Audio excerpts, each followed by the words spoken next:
नमस्कार दोस्तों, मैं ऋषि गुप्ता आप सबका फिर से एक बार आरएसएल इंग्लिश में स्वागत करता हूं, जहां पे हम लोग जो है लगातार पिछले कुछ वीडियो से सीजी व्यापम के जो प्रीवियस ईयर्स के जनरल इंग्लिश के क्वेश्चंस दिए हैं उन क्वेश्चंस को सॉल्व कर रहे हैं और जान रहे हैं कि कैसे इस प्रकार के जो भी क्वेश्चंस जनरल इंग्लिश से रिलेटेड आएंगे, जिसमें प्रिपोजिशंस हो सकता है, आर्टिकल्स हो सकता है, या फिर जो नाउन टेंस वगैरह से हो सकता है, तो इनको कैसे हम लोग जो है क्लियर करें, कैसे हम लोग जो है स्कोर अच्छा करें जब भी एग्जाम्स हो, चाहे एडीओ का हो या सीजी प्यून का हो या फिर जो ग्राम सेवक का हो या किसी भी जो है व्यापम से रिलेटेड जो एग्जाम्स आ रहे हैं हमारे, उन सब में कैसे हम लोग बेहतरीन से बेहतरीन स्कोर करें, उसके लिए जो है ये आपके लिए बहुत ही यूजफुल हो सकती है। तो चलिए आज का जो हमारा क्वेश्चन है देखते हैं कि पहला क्वेश्चन किस प्रकार का है।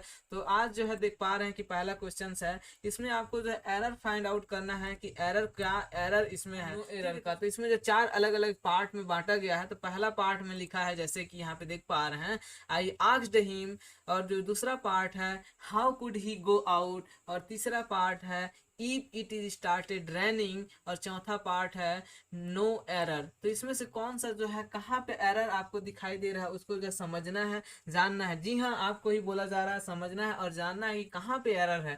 तो यहाँ पे जो है एरर आपका सेकंड पार्ट में होगा, क्योंकि जो फर्स्ट पार्ट में देख पा रहे हैं जहाँ यहाँ पे जो है ये पास्ट इंडिफिनिट टेंस में जो है दिया गया है, लेकिन सेकंड पार्ट में जो है पास्ट इंडिफिनिट का ही यूज किया गया है, लेकिन यहाँ पे कुड का यूज नहीं होगा, बल्कि यहाँ पे उड का यूज होगा, उड का यूज होगा। ठीक है, तो यहाँ पे उड का यूज होगा, that's the reason it is wrong here. ठीक है, तो इसलिए जो है यहाँ पे क्या है, रॉन्ग है। तो सेकंड पार्ट जो है हमारे यहाँ पे ऑप्शन कौन बनता है, बी नंबर जो है करेक्ट आंसर है for this question. So next जो है आगे बढ़ते हैं, नेक्स्ट में देखते हैं कि कौन सा क्वेश्चन है, क्या बोला जा रहा है इस क्वेश्चन में। तो इसमें जो समझते हैं 102 का, तो इसमें बोलता है कि he urged to council reduce the rates. ठीक है, इसमें आपको क्या करना है, which of the following is are correct the passive form. इसमें जो पैसिव फॉर्म को ढूंढना है, इसका जो पैसिव फॉर्म है इसमें जो दिया है ये क्वेश्चंस, इस क्वेश्चंस का, इस सेंटेंस का आपको जो पैसिव फॉर्म जो है इस ऑप्शंस में से ढूंढना है। तो यहाँ पे चार ऑप्शंस हैं जैसे कि आप देख पा रहे हैं। पहला ऑप्शन कहता है कि the council was urged to reduce the rate. दूसरा ऑप्शन कहता है कि the council were urged to reduce the rate. और तीसरा जो कहता है he urges that the rates should be reduced. और फोर्थ जो ऑप्शन है उसमें जो है यहाँ पे दिखाया गया है कि the rates were urged to reduce. तो इसमें से जो है आपको कौन सा राइट लग रहा है, इसमें पैसिव फॉर्म जो he urged the council to reduce the rates का, इसमें जो है इसमें कौन सा आपको लग रहा है कि कौन सा आपका होना चाहिए। तो इसमें जो है फर्स्ट जो है यहाँ पे देख पा रहे हैं द काउंसिल, यहाँ पे जो है काउंसिल के लिए यूज किया गया है, the council was urged to reduce the rate. ये जो है करेक्ट आंसर है इस क्वेश्चन के लिए। तो B is the correct answer, sorry first is the correct answer for this question. ठीक है, तो यहाँ पे जो है ए नंबर, जैसे कि यहाँ पे जो है देख पा रहे हैं ये कौन सा है, तो यहाँ पे जो है ए नंबर जो है आपका करेक्ट आंसर है इस क्वेश्चन के लिए। कहाँ पे ए नंबर को जो है राइट कहा जाएगा। ठीक है, नेक्स्ट देखते हैं, तो नेक्स्ट कौन सा है, नेक्स्ट देखते हैं 103 का। यहाँ पे नेक्स्ट जो है क्वेश्चन है, इसमें करेक्ट स्पेलिंग को सेलेक्ट करना है, जैसे कि यहाँ पे दिया है चूज द करेक्ट स्पेलिंग। ठीक है, इसमें करेक्ट स्पेलिंग को जो है ढूंढना है, कौन सा करेक्ट स्पेलिंग है। तो यहाँ पे जो करेक्ट स्पेलिंग क्या है उसको जो है ढूंढना है। ठीक है, तो यहाँ पे जो है क्या चीज का यूज होगा, तो ये जो है एक सेंटेंस दिया गया है, इस सेंटेंस में कौन सा जो वर्ड है उसको इस सेंटेंस में फिट होगा, ये चीज जो है हमें जानना है। ठीक है, तो यहाँ पे जो सेंटेंस है, the to begin the race was to sound of the gun shoot. ठीक है, तो यानी कि आप ये समझो कि जो है कोई रेस स्टार्ट हो रहा है, जैसे इंटरनेशनल रेस स्टार्ट होता है ना, तो उस रेस में क्या किया जाता है, एक झंडे को जो दिखाया जाता है और झंडे को गिराने के बाद जो है रेस स्टार्ट हो जाता है। ठीक है, जैसे बचपन में आप लोग भी जो है टूर्नामेंट होता था, तो उस टाइम जो है आप लोग भी ऐसे ही कुछ जो है खेल खेलते थे और रेस जो है स्टार्ट किया जाता था। ठीक है, तो वैसे ही जो है इसमें क्या किया जा रहा है, गन के जो साउंड है, ठीक है, जब गन का साउंड को जो है बोला जाएगा तो क्या होगा, जैसे ही शूट किया जाएगा तो उसमें जो है क्या निकलेगा, एक साउंड निकलेगा, और वो साउंड का जो है उसमें क्या माना जाएगा, संकेत माना जाएगा। ठीक है, यानी कि वो स्टार्टिंग जो है टाइम माना जाएगा, संकेत माना जाएगा। जैसे रेड कलर का या फिर किसी गमछा को ऐसे गिरा देते हैं तो संकेत होता है कि अब जो स्टार्ट करो दौड़ना, तो ऐसे ही। ठीक है, तो इसमें जो है कौन है इसमें करेक्ट, तो उसमें जो ढूंढना है जो QUE का जो है मीनिंग क्या निकलता है, तो इसका मीनिंग निकलता है कुएं। ठीक है, क्या है, कुएं, तो इसका मीनिंग है कुएं। ठीक है, ये जो है क्या है, इसका मीनिंग क्या है, कुएं। ठीक, जो नेक्स्ट है क्यू का, इसका मीनिंग होता है संकेत। ठीक है, संकेत। ठीक है, इसका मीनिंग क्या है, संकेत। और ये क्यू का मीनिंग क्या है, तो ये क्यू का मीनिंग क्या होता है, कतार। जैसे कतार में लगते हैं ना, तो ये क्यू बना के। ठीक है, राशन की दुकान पे क्यू बना के जो है लोग खड़े रहते हैं। जब वैक्सीनेशन हो रहा था उस टाइम जो क्यू बना के जो है लोग खड़े थे। ठीक है, तो ये जो क्यू मतलब कतार में खड़े रहते हैं, तो इसको बोलते हैं क्यू।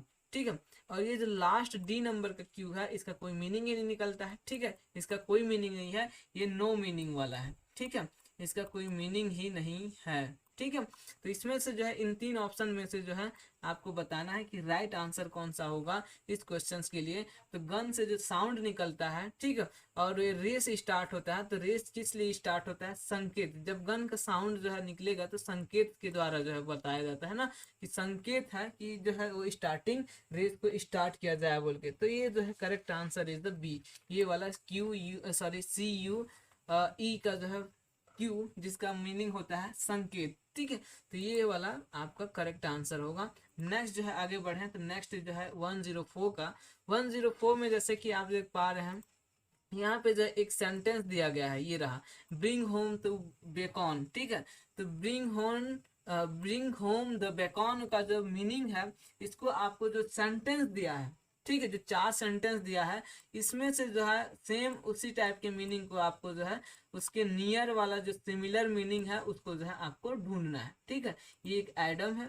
ठीक है, और इस एडम्स का जो है आपको क्या ढूंढना है, सेम उसका जो मीनिंग निकल रहा है वैसे ही मीनिंग जो है आपको इस जो 4 सेंटेंस है उससे जो है निकालना है। ठीक है, तो अच्छा इसका मीनिंग क्या होता है, इसका मीनिंग क्या होता है, तो इसका मीनिंग होता है वेतन कमाने वाला। ठीक है, ये जो ब्रिंग होम द बेकॉन का मतलब होता है वेतन, वेतन कमाने वाला, कमाने वाला।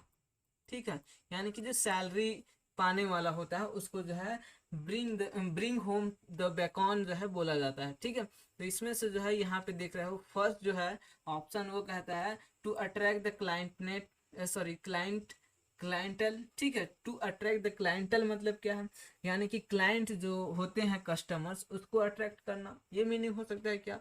नेक्स्ट जो है दूसरा ऑप्शन कहता है to take up a new job, यानी कि कुछ नया जॉब लेने के लिए। ठीक है, जो थर्ड मीनिंग कहता है, third sentence, to achieve something successfully, यानी कि कुछ जो है चीजें, यानी कि कोई ऐसा चीज जिसको जो है अच्छे तरीके से अचीव कर लिया गया। ठीक है, सक्सेसफुली उसको जो है अचीव कर लिया गया, सफलतापूर्वक बोल सकते हैं। ठीक है, to purchase a new house, या फिर जो है चौथा मीनिंग होता है कि to purchase a new house खरीदने के लिए।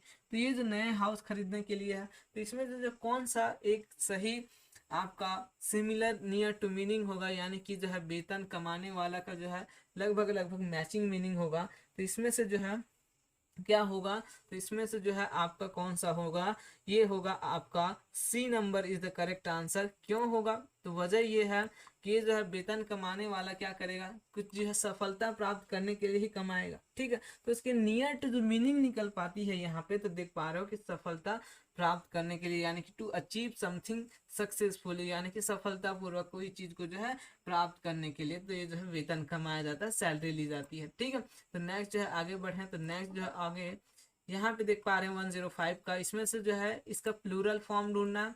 प्लूरल फॉर्म है ये जो डिजीज का। ठीक है, डिजीज का जो है प्लूरल फॉर्म क्या होगा उसको जो है हमें जानना है। इसका मतलब होता है निबंध। ठीक है, ये जो डिजीज का है इसका मतलब होता है निबंध, जैसे ऐसे बोलते हो ना, तो निबंध होता है इसका मतलब, निबंध। ठीक है, तो ये निबंध का जो है आपको प्लूरल फॉर्म ढूंढना है। तो इसका प्लूरल फॉर्म कौन सा होगा, तो इसका प्लूरल फॉर्म जो है बताओ, तो इसका प्लूरल फॉर्म कौन सा होगा, तो इसका प्लूरल फॉर्म होगा आपका बी नंबर, शोध करना। ठीक है, इसका मीनिंग होता है शोध करना। ठीक है, तो ये जो दिस का है ये एकदम करेक्ट होगा इसका प्लूरल फॉर्म में दिस का। ठीक है, ये जो है एकदम करेक्ट इसका प्लूरल फॉर्म होगा। तो ये जो है शोध करना, यानी कि निबंध क्या लिखे जाते हैं, निबंध लिखने का मतलब होता है शोध करने के लिए ही लिखी जाती है। तो इसका जो है करेक्ट आंसर होगा बी। ठीक है, तो B is the correct answer of this 105 question. ठीक है, तो नेक्स्ट जो आगे बढ़े तो 106 का देख पा रहे हैं। तो यहाँ पे जो फाइंड आउट करना है part of the following sentence has an error, यानी कि इसमें से जो एरर ढूंढना है कि कौन से पार्ट में एरर है। ठीक है, तो फर्स्ट जो है पार्ट देख पा रहे हैं, the person who talks mostly, ठीक है, is upon the one who does least. ठीक है, तो ये चार अलग अलग पार्ट है। फर्स्ट पार्ट कहता है द पर्सन, सेकेंड पार्ट कहता है हु टॉक्स मोस्टली, और थर्ड पार्ट कहता है it upon the one, and the fourth part कहता है कि हु डज लीस्ट। ठीक है, तो ये जो है चार अलग अलग पार्ट्स में इसको जो है डिवाइड किया गया है, और इसमें जो है आपको ढूंढना है कि किस पार्ट में है एरर। ठीक है, तो यहाँ पे जैसे कि फर्स्ट पार्ट में जो है देख पा रहे हैं आप द पर्सन, यानी कि जो है यहाँ पे द पर्सन को अगर आप देखें तो ये कौन सा टेंस में है, एकदम सिंपल में है। ठीक है, हु टॉक्स मोस्टली, जो बात करता है बहुत ज्यादा। ठीक है, इज अपॉन यानी कि अक्सर, द वन यानी कि एक कोई एक, हु डज लीस्ट, जो इस लिस्ट यानी कि एटलीस्ट जो है होना चाहिए। ठीक है, तो इसमें जो है आपका कौन सा एकदम करेक्ट आंसर होगा, तो इसका जो है करेक्ट आंसर होगा आपका बी जो हिस्सा है यहाँ पे, हु टॉक्स मोस्टली। यहाँ पे एरर दिखाई दे रहा है, तो यहाँ पे एरर जो है आपका शो हो रहा है। तो यहाँ पे जो 6 का B number is the correct answer for this question. ठीक है, तो यहाँ पे जो नेक्स्ट आगे बढ़े 107, तो 107 में यहाँ पे आप देख पा रहे हैं कुछ जो है यहाँ पे एक एडम दिया है। ठीक है, इस एडम का जो है आपको क्या करना है, बताना है कि बक्कल डाउन, जो बक्कल डाउन होता है। ठीक है, बक्कल डाउन यानी कि क्या है, किसी ऐसा चीज जिसका इंटरेस्ट जो है कम हो जाए। ठीक है, इंटरेस्ट कहने का मतलब कोई चीज बक्कल डाउन यानी कि इंटरेस्ट गिर जाना। ठीक है, यानी कि मान लो जो है आपका पढ़ने का अभी तो जुनून है मान लो। ठीक है, अभी जो मेरे को जॉब चाहिए ही चाहिए, लेकिन जब कुछ दिन आप जो तैयारी कर रहे हैं उसके बाद जो आपका बक्कल डाउन हो जाता है, यानी कि इंटरेस्ट जो है गिरने लग जाता है। तो ये होता है बक्कल डाउन का मीनिंग। ठीक है, तो इसमें जो ढूंढना है।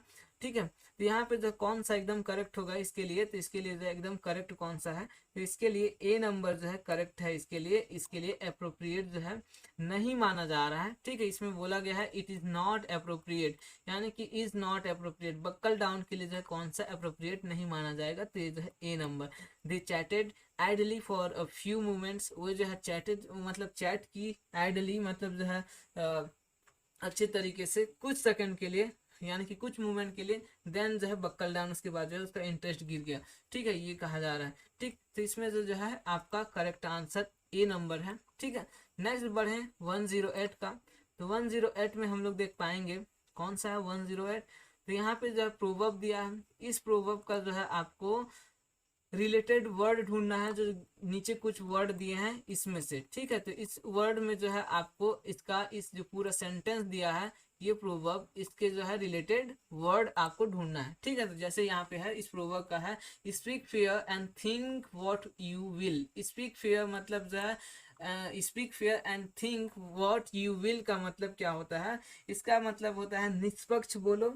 ठीक है, स्पीक फेयर मतलब निष्पक्ष बोलो और सोचो कि क्या करोगे। ठीक है, सोचो कि क्या करोगे। तो ये जो है इसका मीनिंग आपको इससे रिलेटेड यानी कि इसी के से जो है मिलता जुलता आपको ढूंढना है। ठीक है, तो हाइपोक्रेसी मतलब क्या होता है, षड्यंत्र। ठीक है, हाइपोक्रेसी मतलब क्या होता है, षड्यंत्र, या फिर जो है बोल सकते हो पाखंड, पाखंड। ठीक है, पाखंड, तो इसका मतलब क्या होता है, पाखंड होता है हाइपोक्रेसी। जो हाइपोक्रेसी करते हैं ना पाखंडी लोग, ठीक है, तो उसको बोलते हैं हाइपोक्रेसी। दूसरा जो है कंटेम्प्ट। कंटेम्प्ट मतलब जो है क्या होता है, कंटेम्प्ट मतलब होता है अवमानना, अवमानना।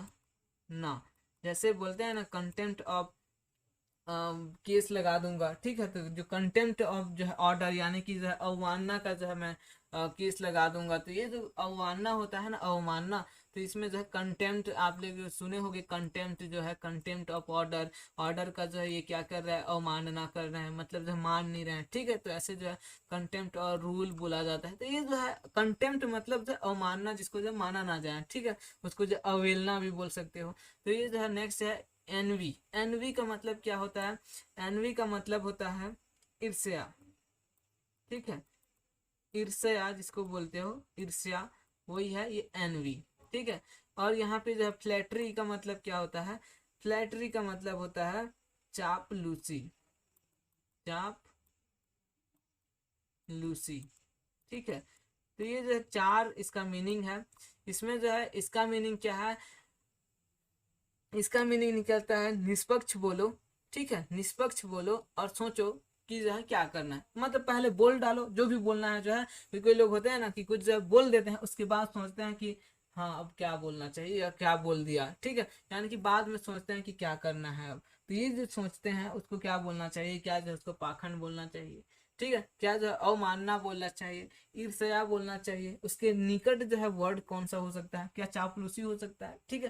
तो इसके लिए जो है निकट वर्ड कौन सा हो सकता है, इसका आप लोग कमेंट बॉक्स में जो है इसका जो है टाइप करके देना कि क्या जो है इसका निकट शब्द हो सकता है, ठीक है। इसका जो है speak fair and think what you will, मतलब जो है निष्पक्ष बोलो और फिर जो है सोचो कि क्या करोगे। इसका जो है रिलेटेड वर्ड जो है आपको यहाँ से ढूंढना है कि पाखंड होगा, अवमानना होगा, ईर्ष्या होगा या फिर चापलूसी होगा, ठीक है। तो नेक्स्ट जो है आगे बढ़ते हैं। नेक्स्ट जो है आगे बढ़ते हैं तो आगे है 109 का which word is not antonyms of the word, ठीक है। जो यहाँ पे वर्ड दिया गया है इसका एंटोनिम्स कौन सा नहीं है, तो उसको बताना है। ओपाक्यू का जो है, ओपाक्यू का जो है आपको एंटोनिम्स बताना है। ओपाक्यू का मतलब क्या होता है कहा जाए तो ओपाक्यू का मतलब होता है अस्पष्ट, ठीक है। कोई चीज जो है अस्पष्ट हो, ठीक है, अस्पष्ट हो, स्पष्ट, तो उसको जो है बोला जाता है ओपाक्यू, ठीक है। कोई चीज जो है ट्रांसपेरेंसी ना हो तो उसको जो है आप क्या बोल सकते हो, ओपाक्यू, ठीक है। तो वो जो है अस्पष्ट है, तो यहाँ पे जो है क्या बोल सकते हो, क्या बोल सकते हो, तो इसका जो है एंटोनिम्स मतलब जो है विपरीत शब्द, यानी कि इसके विलोम शब्द जो है आपको बताना है। तो यहाँ पे जो कौन सा हो सकता है, क्या क्लियर हो सकता है? क्लियर मतलब जो है क्या है? क्लियर मतलब जो है स्पष्ट, यानी कि साफ बोल सकते हो, ठीक है। क्या ये हो सकता है? क्या क्लेवर हो सकता है? चालाक जिसको बोलते हो, चालाक, ठीक है। और क्या अजार हो सकता है? अजार मतलब क्या होता है? अजार मतलब होता है अध खुला, ठीक है, जो आधा खुले हुए हो। अस्पष्ट मतलब क्या है? आधा खुला हुआ, ठीक है। और ट्रांसपेरेंट मतलब जो है पारदर्शिता, पारदर्शी जिसे बोल सकते हो, ठीक है, पारदर्शी। तो ये जो चार ऑप्शंस है, तो इसमें से कौन सा एकदम सही होगा? इस क्वेश्चन जो इस आपा क्यू मतलब अस्पष्ट जो वर्ड है, इसका एंटोनिम्स कौन सा सही फिट बैठता है, वो चीज जो है यहाँ पे सोचो। क्या ट्रांसपेरेंसी हो सकता है, क्या क्लियर हो सकता है, या क्लेवर हो सकता है, या अजार हो सकता है, क्या हो सकता है यहाँ पे? तो यहाँ पे जो है जाहिर सी बात है क्लियर, यानी कि साफ। उसका जो है अस्पष्ट है तो उसका जो है स्पष्ट होना चाहिए, और वो स्पष्ट कौन करता है? क्लियर होना चाहिए। तो क्लियर यहाँ पे जो है अपाक्यू का एंटोनिम्स माना जाएगा। B number is the correct answer for this question 109, ठीक है। तो नेक्स्ट बढ़ते हैं। तो नेक्स्ट में जो देख पा रहे हैं यहाँ पे कौन सा है, नेक्स्ट जो है आपका कौन सा है। नेक्स्ट जाने से पहले आप सब जो है मैं सुन लो कि अगर आप छत्तीसगढ़ व्यापम की कोई भी एग्जाम्स की प्रिपरेशन कर रहे हैं, तो अगर आप जो जनरल इंग्लिश से रिलेटेड जितने भी प्रीवियस ईयर के क्वेश्चंस की अगर जानकारी चाहते हैं, सॉल्यूशन चाहते हैं, तो हमारे प्लेलिस्ट सीजी प्यून नाम का प्लेलिस्ट है, जहाँ पे आप विजिट करें, देखें। वहाँ पे अभी तक जो 5-6 वीडियो अपलोड हो चुके हैं और जिसमें लगातार बड़े ही अच्छे तरीके से सॉल्यूशंस बताया जा रहा है। साथ ही साथ जो है आपको बताया जा रहा है कि कैसे इसको जो है आप क्लियर कर पाएंगे, कैसे एक ही अटेम्प्ट में जो है 20 में से लगभग जो है 18 से 20 नंबर का जो है स्कोर कर पाए। तो आज का जो है हमारा ये क्वेश्चन नंबर 1010 यानी कि लास्ट क्वेश्चन है इस जो है सीरीज का। तो इसमें जो है देखते हैं कि कौन सा जो है करेक्ट होगा। तो इसमें बोल रहा है which word is not a synonyms of the word, ठीक है। तो इसमें सिनोनिम्स बताना है, इवन का जो है सिनोनिम्स बताना है। इवन का मतलब क्या होता है, भले ही भी होता है, ठीक है। इवन का मतलब क्या होता है, तो भले ही भी होता है, और साथ ही साथ जो है क्या होता है, तो साथ ही साथ जो है इसको बोल सकते हो जब तक, ठीक है। या फिर जो है बोल सकते हो इवन का मतलब भले ही, भले ही, ठीक है। इसका भी मीनिंग भले ही भी होता है, जब तक भी होता है, ठीक है, जब तक। तो ये जो मीनिंग होता है, लेकिन इस मीनिंग का जो है, इस इवेंट का मतलब क्या है, इस इवेंट का मतलब है फ्लैट एंड स्मूथ, ठीक है। यानी कि कोई चीज जो है फ्लैट हो, सपाट, और स्मूथ हो, यानी कि जो है थोड़ा सा सॉफ्ट हो। तो ऐसे के लिए जो है इवन का यूज करते हैं। तो उसके अकॉर्डिंग जो है कौन सा एकदम करेक्ट आंसर होगा, तो इस चीज जो है आपको बताना है। तो यहाँ पे जो है क्या इसका सिनोनिम्स, इसके समान शब्द कौन सा हो सकता है, एब्रिएस्ट हो सकता है, ठीक है। क्या एब्रिएस्ट हो सकता है, जिसका मीनिंग होता है बराबर में, ठीक है, बराबर में, ये हो सकता है। क्या जस्ट हो सकता है, अभी अभी, जिसका मीनिंग होता है अभी अभी, ठीक है। जस्ट मैंने खाना खाया, अभी अभी खाना खाया। जस्ट मैं जो है आपसे मिला था, अभी अभी मिला था। जस्ट मैं उसको जो छोड़ के आया हूँ, अभी अभी छोड़ के आया हूँ, ऐसे बोलते हैं ना, ठीक है। प्लेसिड क्या हो सकता है, क्या प्लेसिड हो सकता है, प्लेसिड का मीनिंग होता है सौम्य, ठीक है, जिसे सॉफ्ट बोलते हो, सौम्य, ये हो सकता है। क्या जो है डिस्पिकेबल हो सकता है। डिस्पिकेबल मतलब क्या है, डिस्पिकेबल मतलब जो है नाली का कीड़ा जो बोला जाता है, नाली का कीड़ा, क्या ये हो सकता है। तो इसका सिनोनिम्स बताना है, फ्लैट एंड स्मूथ, यानी कि फ्लैट हो सकता है, सपाट, ठीक है। फ्लैट पर्सन है यार, एकदम फ्लैट दिखाई देता है, बॉडी उसका फ्लैट है, बोलते हैं ना। स्मूथ यानी कि उसका जो है नेचर स्मूथ है, या फिर उसका जो है जो चेहरा है, उसका जो फेस है एकदम स्मूथ दिखाई देता है, मतलब जब बढ़िया क्लीन दिखाई देता है। तो इसका जो है मीनिंग क्या हो सकता है, इवन का जो है सिनोनिम्स आप मान सकते हैं किसको, क्या जो है एब्रिविएस्ट को मान सकते हैं, एवरेस्ट को, ठीक है। क्या जो है जस्ट को मान सकते हैं, प्लेसिड को मान सकते हैं, या फिर जो है डिस्पेकेबल को मानेंगे। तो इसमें जो है एकदम करेक्ट आंसर होगा आपका प्लेसिड, ठीक है। प्लेसिड का मीनिंग क्या होता है, तो प्लेसिड का मीनिंग क्या होता है, प्लेसिड का मीनिंग होता है सौम्य, ठीक है। स्मूथ का जो है सौम्य, यानी कि प्लेसिड। ये जो है करेक्ट आंसर है इस क्वेश्चन का। तो होप कि आप सबको जो है ये जो 10 क्वेश्चन अभी बताया गया, इसमें जो है आपको पूरा पूरा समझ में आ गया होगा। अगर वीडियो समझ में आ रहा है तो प्लीज़ इसको लाइक करें, शेयर करें, और चैनल को ज़रूर सब्सक्राइब करें। फिर मिलेंगे नए सॉल्यूशंस के साथ नए वीडियो पे, तब तक के लिए आप देखते रहिए RSL।